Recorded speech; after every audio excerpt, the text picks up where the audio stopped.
아멘. 할렐루야. 네, 비가 오는 날씨입니다. 제주도나 강원도에는 폭우가 지금 쏟아진다고 합니다. 내일까지 비가 예상되니까 여러분들 안전에 유의하시길 바라고요. 오늘 수요일 예배 속에 우리 요한복음 말씀을 계속해서 살펴보고 있는데요. 여러분들은 인생을 살면서 여러분의 시선은 어디에 많이 쏠리고 있습니까? 우리가 바라보면서 살고자 하는 우리가 눈으로 보고 무엇을 구하기를 원하며 인생을 살아갑니까? 많은 사람들은 다 저마다의 시선 속에 바라보는 것들이 다 다를 거예요. 어떤 사람은 돈을 인생의 전부라 생각하면서 그 돈을 늘 쫓아 살아가는 사람이 있습니다. 어떤 사람은 성공을 바라면서 살기도 하죠. 요즘 선거철입니다. 많은 사람들이 선거에 나오는데요. 중요한 것은 이번에는 꼭 당선될 거라고 하는 그 기대를 가지고 선거에 참여한다는 거예요. 매번 떨어지지만 매번 많은 돈을 투자해서 가세가 기울어지지만 그럼에도 이번에는 꼭 당선될 거라는 그 마음의 기대가 있어서 선거에 나오는 것입니다. 또 어떤 사람은 현실에 닥친 문제를 바라보면서 그 문제만을 생각하는 사람들도 있습니다. 자, 그런데 오늘 예수님께서는 제자들에게 중요한 말씀을 하고 있습니다. 눈을 들어 밭을 보라. 이 말씀을 통해서 우리의 영적 눈이 다시금 열려지는 은혜가 있기를 축복합니다. 오늘 본문은 사마리아 여인을 만난 사건 이후에 일어나는 이야기입니다. 예수님께서는 우물가의 여인을 만나 이야기를 나누었습니다. 사람들에게 외면당하고 또 상처 많고 인생에 무너진 그런 여인의 삶이었습니다. 자, 그런데 예수님은 그 여인을 외면하지 않고 그 여인에게 다가가셔서 말씀을 한 것입니다. 예수님께서 찾아가셨고 또한 그 여인을 만나 주셨고 중요한 것은 그 여인을 살리셨다는 거죠. 영적으로 눌렸던 그 마음을 회복해 하셨다는 것입니다. 그리고 이 여인은 이제 변화가 되어졌습니다. 그때 제자들이 돌아옵니다. 27절 말씀에 이때의 제자들이 돌아와 예수께서 여자와 말씀하시는 것을 이상히 여겼더라. 왜 이상하게 여겼습니까? 지난 우리 수요일 얘기했던 것처럼 당시 유대인들은 사마리아 사람과 상종하는 것을 굉장히 경멸할 만큼 싫어했습니다. 더군다나 여인과 공개적으로 대화하는 것은 사실은 있을 수 없는 일입니다. 그 자체를 되게 불편하게 여겼습니다. 당시의 랍비들은 남자가 집 밖에서 다른 여자와 대화하는 것은 물론 자기 아내와 이야기하는 것조차도 옳지 않은 행동이라고 그렇게 단정지어 버렸습니다. 심지어 그들은 이렇게 말합니다. 여자에게 율법을 가르치기보다는 차라리 태워버려라. 또 여자와 긴 이야기를 하면 악덕을 쌓게 되고 결국은 소홀에 빠진다라고 할 만큼 이 여성에 대한 인권이 없었고 여성은 정말 짐승처럼 취급받았던 그런 시대 속에 그것도 사마리아 여인과 얘기한다는 것은 사실은 납득하기 어려운 모습이었습니다. 그러므로 제자들은 예수님의 행동을 이상하게 여길 수밖에 없었습니다. 예수님의 행동에 대해서 제자들은 왜 그렇게 하는지 이해하지 못하죠. 왜냐하면 그들은 육신의 눈으로 예수님을 보았기 때문입니다. 영적 시선이 아직까지도 그들 속에는 없습니다. 그냥 육신의 생각과 육신의 삶을 통해서 그들이 정해놓은 어떤 그런 삶의 방법을 가지고 동일하게 그렇게 세상을 보고 있습니다. 예수님의 제자들조차도 무엇을 보는 거예요? 조건을 보고 있는 거예요. 조건으로 사람을 평가하고 조건으로 그 모든 상황들에 대하여 이야기를 하고 있는 것입니다. 그 당시의 관습을 제자들은 여전히 바라봅니다. 하지만 예수님은 전혀 다른 시선을 가지고 이 여인을 바라보았습니다. 예수님은 그 여인을 버려진 사람이 아니라 세상 가운데 낙오된 인생이 아니라 바로 구원받아야 할 한 영혼으로 보았기 때문에 예수님은 그 길을 걷게 된 것이죠. 사랑하는 우리 성도 여러분, 우리도 많은 사람들을 바라보지 않습니까? 우리가 갖고 있는 편견과 생각을 가지고 많은 사람들을 보게 됩니다. 조건을 보고 외모를 보고 여러 가지 많은 환경들을 보면서 그 사람에 대해서 이렇다 저렇다 말할 때가 많습니다. 그러나 예수님은 그런 것을 보지 않습니다. 오직 그 사람의 영혼을 보는 거예요. 그가 어떤 사람인가? 하나님 앞에 너무나 귀한 사람이라는 것이죠. 그도 하나님의 구원의 백성으로 반드시 돌아와야 될 그와 같은 사람으로 한 사람 한 사람을 주목하고 있는 것입니다. 사마리아 여인은 물동이를 이제 버려두고 동네로 뛰어갑니다. 그리고 외칩니다. 내가 행한 모든 일을 내게 말한 사람을 와서 보라. 자기가 만난 그리스도, 그가 어떤 사람인지를 알게 되고 난 이후에 동네로 가서 이 여인이 가장 먼저 하는 것이 무엇입니까? 내가 만난 그 기쁨에 대한 주님을 전하는 거예요. 사마리아 사람들에게, 동네 사람들에게 이 소문을 전한다는 것은 사실은 어려운 일이지 않습니까? 왜냐하면 마을에서 이 여인은 소문이 좋지 않은 그런 여인입니다. 많은 사람들로부터 좋지 않은 소문 때문에 늘 이 여인은 그 사람들을 피해 다녔던 그런 모습이었잖아요. 그런데 여인이 예수님을 강력히 만나고 그 마음 가운데 예수님의 은혜와 사랑을 통해서 그의 삶이 바뀌어지니까, 그 영적인 삶의 은혜가 회복되어지니까 이 여인은 예수님을 곧장 가서 전하고 있는 것입니다. 여러분, 숨던 사람이 이제는 전하는 사람이 되는 거예요. 사람들 앞에 당당하게 내가 만난 예수님을 한번 와서 보아라라고 전도하고 있습니다. 부끄럼 속에 살았던 사람이 복음을 전하는 사람이 되었습니다. 여러분, 우리는 어떻습니까? 우리는 하나님의 은혜를 경험하면서도 이 복음을 사람에게 기쁨으로 전달하고자 하는 그런 모습들이 있습니까? 하나님 앞에 내게 주신 그 은혜, 나를 만나 주시기 위하여 사마리아를 통하여 오셨던 그 주님께서 오늘 우리에게도 영적 눈을 뜨게 하셨고, 우리의 마음 가운데 있었던 근심과 어려움들을 내려놓을 수 있는 길을 제공하셨는데, 우리가 그 만난 주님을 과연 세상을 향하여 정말 이 여인처럼 기쁨으로 달려가서 누군가에게 와서 보라, 내가 만난 주님을 너희도 한번 만나보라라고 그렇게 전하고자 하는 열심들이 있습니까? 여러분, 그런데 이 여인의 변화 속에, 이 여인은요 정말로 주님을 만난 그 은혜의 기쁨을 혼자 간직하지 않는 거예요. 그 기쁨은 흘러가게 합니다. 그 기쁨을 누군가와 나누기를 원하는 마음으로 이제 이 여인은 마을로 달려간 것입니다. 자, 그런데 그때에 예수님의 제자들이 예수님에게 이렇게 말합니다. 랍비여, 잡수소서. 시장하기 때문에 음식을 구하러 갔다 왔고, 갔다 오는 그 과정 속에 여인과 대하는 모습을 보고 난 이후에 이 제자들이 예수님에게 랍비여, 음식을 준비했습니다, 드시라고 말씀하는데, 여러분, 이게 뭐 무슨 문제인가 할 수 있겠지만 예수님의 제자들은 여전히 세상의 관심을 가지고 지금 모든 것들을 준비하고 있는 것입니다. 제자들의 관심은 먹는 것이었습니다. 지금 시장하니까, 당장 배가 고프니까 먹는 것에 관심을 가지고 예수님도 그러할 것이다라는 마음으로 음식을 대접하고 있습니다. 배고픔입니다. 현실적인 문제죠. 여정을 걸으면서 힘드니까 배도 고프고 몸도 지쳐 있습니다. 자, 그런데 예수님께서는 이렇게 말씀하시는 거예요. 내게는 너희가 알지 못하는 먹을 양식이 있느니라. 힌트를 주시는 거잖아요. 내게는 이미 하늘로부터 임한 그 영적인 양식이 있다라고 말씀합니다. 제자들은 도무지 이해하지 못하죠. 누가 음식을 가져다 주셨나? 이미 무언가를 좀 먹고 계셨나? 라는 생각을 합니다. 그때 예수님께서 말씀합니다. 나의 양식은 나를 보내신 이의 뜻을 행하며 그의 일을 온전히 이루는 것이니라. 예수님께서 말씀하시는 이 양식이라는 것이 다른 것이 아닙니다. 무엇입니까? 하나님의 뜻을 이루어 드리는 것이 내가 지금 먹고 있는 양식이라고 말씀을 합니다. 여러분, 참 양식이 무엇입니까? 아버지의 뜻을 이루어 드리는 것인데, 여러분, 아버지의 뜻이 그러면 무엇입니까? 예수님을 믿는 자마다 영생을 얻도록 한다는 거예요.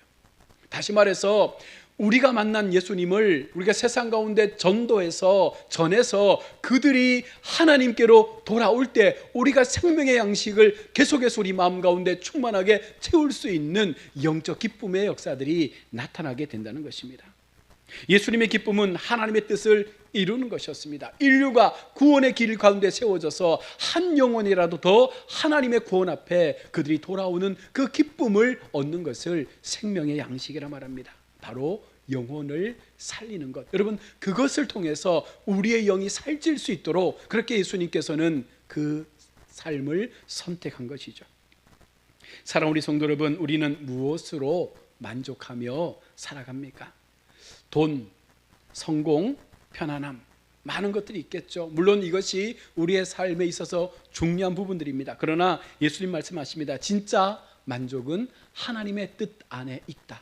다시 말하면 진짜 행복은 한 영혼의 구원의 역사를 통하여서 그 영혼이 하나님께로 돌아오는 그 즐거움과 기쁨을 우리 모두가 함께 누릴 수 있을 때, 이것이 우리 교회가, 우리 모든 공동체가 함께 누릴 수 있는 참된 기쁨의 양식이 된다는 것이죠.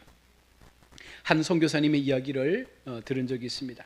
아주 가난한 지역에서 오랫동안 선교 사역을 했습니다. 그런데 노력하고 전도하고 헌신하고 섬기고 애를 썼지만 그 지역의 사람들 어느 누구도 교회로 나오지 않습니다. 복음을 계속해서 거부하면서 이 선교사님을 힘들게 합니다.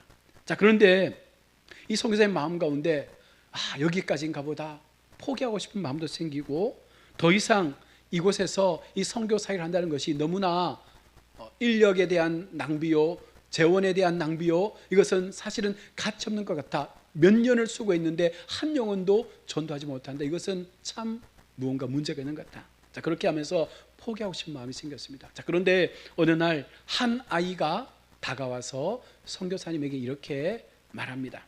선생님, 저도 하나님을 믿고 싶습니다. 그 말을 듣는 순간 이 선교사님의 눈물이 쏟아지기 시작한 거예요. 그리고 이렇게 고백합니다. 이것 때문에 하나님께서 나를 이곳에 보내셨구나. 우리가 생각하면 우리의 계산은 수년 동안 그 아이 한 사람을 전도하기 위해서 저렇게 고생한다고 저게 무슨 이득이 될까라고 하지만, 하나님의 마음은 그게 아니잖아요. 그 한 아이의 영혼을 위해서 어쩌면 이 선교사님을 그 사마리아 땅으로 보낸 것이 아니겠습니까? 오랜 기간 동안 복음을 전했지만 한 사람도 복음으로 돌아오지 않았던 그때에 실망하고 낙심하고 포기하려고 했던 그때에 그 한 영혼이 하나님께로 돌아온 거예요. 하나님은 지금 그 일을 선교사님을 통해서 이루도록 한 것입니다. 그 이후로 마을은 서서히 변화되기 시작한 거예요. 여러분, 우리는 이런 영적인 눈의 어떤 시선을 가져야 한다는 것입니다. 영혼을 살리는 기쁨은 세상이 줄 수 없는 기쁨이다. 우리가 많이 들었잖아요. 그런데 우리는 영혼을 살리는 기쁨보다는 내 삶의 현실적인 육체적인 삶의 어떤 살찌는 그런 기쁨을 더 원하지 않습니까? 인생 가운데서 내가 얻을 수 있는 것, 인생 가운데서 내가 소유하고 누릴 수 있는 것들이 많아질 때 그 기쁨이 더 혹시 크지 않습니까? 한 영혼을 전하고 한 영혼을 하나님께로 인도하는 그 기쁨보다 사실은 내 주머니가 채워지고 내 삶의 어떤 많은 것들이 소유되어질 때 얻는 기쁨이 훨씬 더 우리의 삶을 기쁨으로 이끌어내지 않습니까? 이것은 여전히 우리가 영적인 시선을 받고 있다는 사실을 말씀하는 것입니다. 예수님께서 이어서 말씀합니다. 너희 눈을 들어 밭을 보라. 희어져 추수하게 되었도다. 이 말씀은 단순한 농사를 이야기하는 말씀이 아닙니다. 영혼에 대한 말씀이죠. 영혼의 추수에 대한 말씀이죠. 제자들이 먹을 것만 보고 있을 때 예수님은 추수할 영혼에 대하여 그 말씀을 주고 있는 것입니다. 여러분, 지금 우리는 우리의 눈에 무엇이 보여집니까? 문제입니까?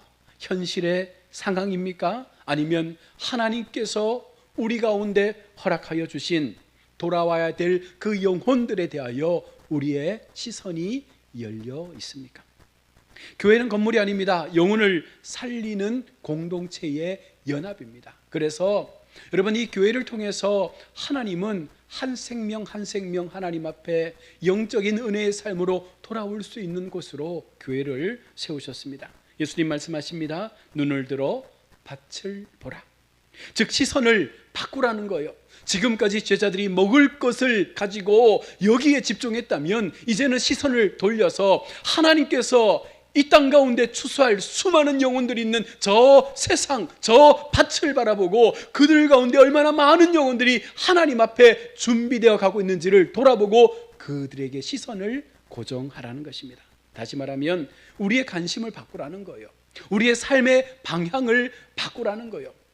물론 우리가 인생을 살면서 의식주를 해결해야 되고 우리의 삶의 바운드리 속에서 우리가 감당해야 될 삶의 모습들이 있지만, 여러분, 그러함에도 우리는 영적으로 하나님께서 기뻐하실 수 있는 하나님의 뜻, 바로 한 영혼을 위한 그 마음들이 우리 속에 진정으로 회복되고 일어나야 한다는 것입니다.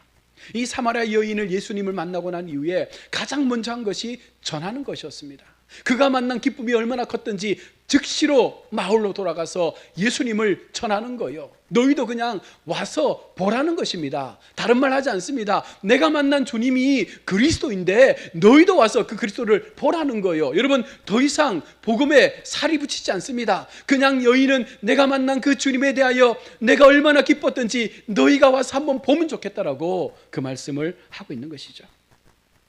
그리고 예수님께서 말씀합니다. 한 사람은 심고 다른 사람은 거둔다. 믿음의 사역은 여러분 혼자 하는 것이 아니잖아요. 우리 모두가 교회 속에 한 공동체로 모여진 것은 저마다의 할 수 있는 역량과 그 분량에 따라서 우리에게 맡겨준 것들을 그렇게 우리가 분업해서 감당하는 것입니다. 어떤 사람은 눈물로 씨를 뿌리고, 또 어떤 사람은 기도하며 후원하고, 또 어떤 사람은 열매를 거두는 그와 같은 일들을 통해서 하나님 앞에 교회가 하나 되어 갈 수 있는 연합을 이루는 것입니다. 여러분, 이것이 이 모든 것들이 합하여져서 몸된 교회, 하나님의 나라의 역사를 세워가게 된다는 것입니다. 우리가 심은 기도의 씨앗이 언제 열매를 맺을지는 아무도 모릅니다. 그러나 중요한 것은 포기하지 말라는 거예요. 우리가 전하는 이 복음의 삶 속에서 그들이 복음을 듣지 않고 거부하고 우리를 밀쳐낸다 할지라도 포기하지 말라는 것입니다. 왜? 하나님께서는 우리에게 말씀하고 있거든요. 눈을 들어 밭을 보라는 거예요. 계속해서 세상 가운데 건져내야 될 수많은 영혼들을 향하여 너희가 눈을 열라는 것입니다. 그리고 하나님의 추수의 때가 다가오고 있음을 바라보면서 그 영혼들을 하나님께로 인도할 수 있는 그와 같은 삶을 살라는 것입니다. 가정에도 추수할 밭이 있습니다. 교회에도 있고요. 우리가 살고 있는 이 함안 지역 속에도 수많은 추수할 밭들이 있습니다. 아직 예수님을 모르는 영혼들이 도처에 남아 있습니다. 우리가 해야 할 일은 그 영혼들을 바라보는 거예요. 그 영혼들을 바라보고 내가 만난 주님을 전하는 거예요. 내가 경험한 그 하나님의 은혜를 그들 가운데 나누는 거예요. 그리고 그들을 사랑하는 것입니다. 그리고 그들에게 복음을 전하는 것입니다. 이것이 진정한 하나님의 나라의 기쁨이라고 그들 가운데 우리가 마음을 다해서 나누고 전하는 것입니다. 사랑하는 우리 성도 여러분, 사마리아 여인 하나가 변화되자 동네가 움직이기 시작했습니다. 한 영혼의 변화는 결코 작지 않습니다. 그 한 영혼이 진짜 예수님을 만나고 진짜 복음으로 그 영적 문제가 해결되어졌을 때 이 마을 전체에 예수님을 향하여 나오는 걸음들이 생겨나기 시작한 거예요. 오늘 우리도 주님의 시선을 품게 되기를 원합니다. 영혼을 통해서 그 영혼을 보는 눈을 우리가 가지고 하나님 앞에 우리 자신을 세워갈 수 있기를 원합니다. 그리고 우리의 삶이 하나님이 추수의 밭에서 귀하게 쓰임받기를, 여러분, 우리의 삶을 통하여 그렇게 한 생명 한 생명을 하나님께로 이끌어낼 수 있는 영적 추수의 은혜가 우리 교회 속에 있어지기를 원합니다. 우리가 교회의 어려움들을 가지고 지금까지 많은 시간들을 어렵게 보냈지만 이제는요, 교회가 회복되고 있지 않습니까? 회복되고 정상화되는 이 과정 속에서 이제 우리는 힘을 다해서 모든 에너지를 하나님의 사람들, 돌아와야 될 사람들, 영적으로 잠든 사람들, 하나님께서 찾아지는 사람들, 그 영혼들을 몸된 교회로 데리고 와서 그들이 우리처럼 예수님을 만날 수 있도록 우리는 그렇게 우리의 시선을 열고 우리 주변 사람들을 우리가 돌아볼 수 있는 그런 마음들을 가질 수 있기를 바랍니다. 1년에 우리가 한 명 이상은 우리가 마음에 품고 기도하고 그 영혼을 향하여 오든지 아니 오든지 듣든지 아니 듣든지 우리가 이 복음을 전하는 일을 우리가 놓치지 말아야 되지 않습니까? 한 생명이라도 우리가 붙잡고, 여러분, 1년, 2년, 3년 기도하다 보면 하나님께서 반드시 그 영혼을 하나님께로 인도해 주실 거예요. 왜냐하면 그 영혼을 하나님께서 사랑하시니까. 우리가 그 마음을 가지고 금년 한 해에 정말 우리 한 사람 한 사람이 한 영혼을 마음에 품어서 기도해서 그들을 하나님께로 인도할 수 있는 그런 복된 은혜가 있어지기를 주의 이름으로 축원합니다. 아멘. 기도하겠습니다. 하나님, 우리의 우둔한 눈을 열어 주옵소서. 세상만 바라보지 말게 하시고 영혼을 바라볼 수 있는 눈이 열리게 하여 주옵소서. 주님의 마음으로 그들을 사랑하게 하시고 주님의 마음으로 추수하는 일에 우리 모두가 쓰임 받을 수 있는 영적 믿음의 도구 되게 하여 주옵소서. 그리하여 우리의 이 작은 섬김과 헌신이 우리 교회를 더 건강하게 더 복되게 부흥으로 이끌어갈 수 있는 은혜가 되게 하여 주옵소서. 거룩하신 예수님의 이름으로 기도드립니다. 아멘.